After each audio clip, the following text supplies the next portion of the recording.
ಇಲ್ಲಿದ್ದಾಗಲೇ ನಮ್ಮ ಸಂಪರ್ಕದಲ್ಲಿ ಇರಲಿಲ್ಲಪ್ಪ. ಅವ್ರು ಇಲ್ಲಿದ್ದಾಗಲೇ MP ಇದ್ದಾಗಲೇ ನಮ್ಮ ಪಕ್ಷ ಚಟುವಟಿಕೆಯಲ್ಲಿದ್ದಾಗಲೇ ನನ್ನ ಜೊತೆನಲ್ಲೇನು ಸಂಪರ್ಕದಲ್ಲಿ ಇಲ್ಲ.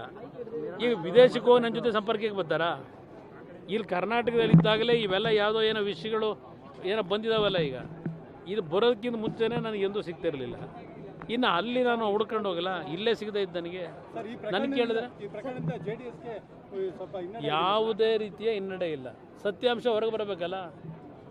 ಸತ್ಯಾಂಶ ಹೊರಗೆ ಸರ್ಕಾರ ತಂದರೆ ಆಗ ಒಪ್ಕೋತೀನಿ. ವಾಸ್ತವಾಂಶ ಏನಿದೆ, ಈ ಸರ್ಕಾರಕ್ಕೆ ಅದು ಬೇಕಾಗಿಲ್ಲ.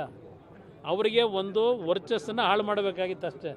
ಆ ಹೆಣ್ಣು ಮಕ್ಕಳಿಗೆ ಅದೇನೋ ಹೇಳ್ತಾರಲ್ಲ, ಆ ಹೆಣ್ಣು ಮಕ್ಕಳಿಗೆ ಸಾಂತ್ವನ ಹೇಳೋಗ್ಬೇಕಾಗಿತ್ತು ನಾವು ಅಂತ ಹೇಳಿ. ಆ ಹೆಣ್ಣು ಮಕ್ಕಳಿಗೆ ಸಾಂತ್ವನ ಹೇಳ್ತಕ್ಕಂಥ ಕೆಲಸ ಅವರಿಂದ ಆಗಬೇಕಾಗಿತ್ತು. ಇವತ್ತು ಅವರ ಒಂದು ಕುಟುಂಬಗಳ ಪರಿಸ್ಥಿತಿನ ಹಾಳು ಮಾಡಿರೋರು ಇವರುಗಳು. ಹಾಳು ಮಾಡಿಬಿಟ್ಟು ನನ್ನ ಹೋಗ್ಬಿಟ್ಟು ಅವ್ರನ್ನ ಸಂತೈಸಿ ಅಂತ ಹೇಳಿದ್ರೆ